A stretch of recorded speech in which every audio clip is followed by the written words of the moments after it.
So anyone that has gone through grade school knows the different crowds that can be involved.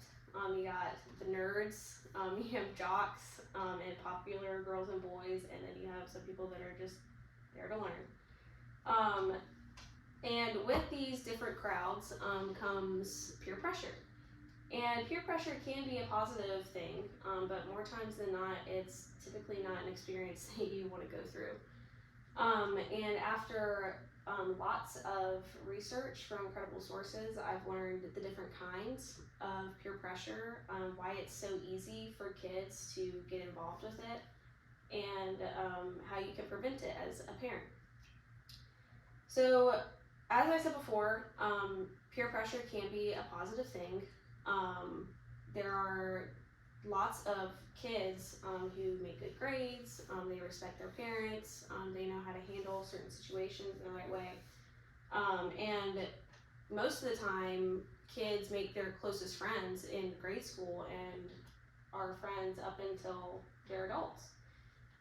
But usually, surrounding yourself with good people doesn't change the fact that negative influence is still out there, and typically the bad does outweigh the good, unfortunately.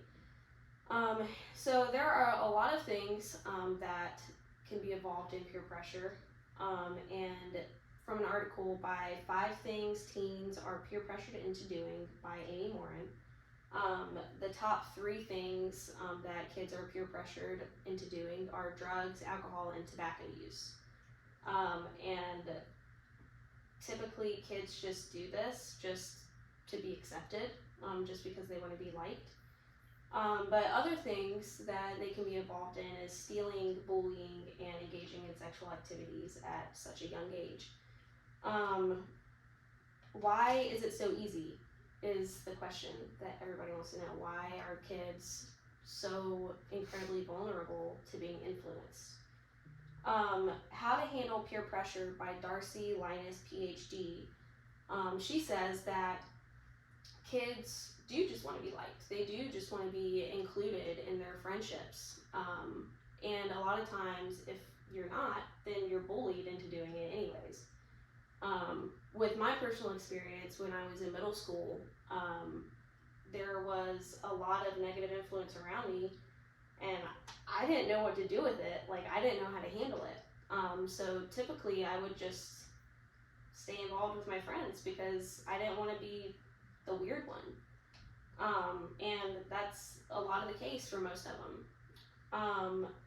And an article by Courtney Schmidt, Are Our Kids Influenced by the Bad Behavior of Others? She says that parents are actually the most influential person in a child's life. And I totally agree with this, because whatever your kids see from you and from a parent is how they are going to expect everyone else to be. So if you're trying to be someone with positive reinforcement, then they're going to want positive reinforcement, and they're going to do things to get that. But if it's more of an abusive situation, or if it's just not a good situation for a child to be in, they're more likely to be involved in things that they probably shouldn't be involved in.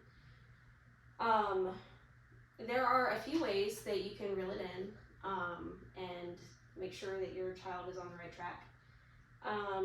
You can talk to your children, and it's super important to be involved in your child's life without being overbearing, because the more you're overbearing, the less your child is going to want to listen, and the less your child is going to trust that you're not going to push it too far.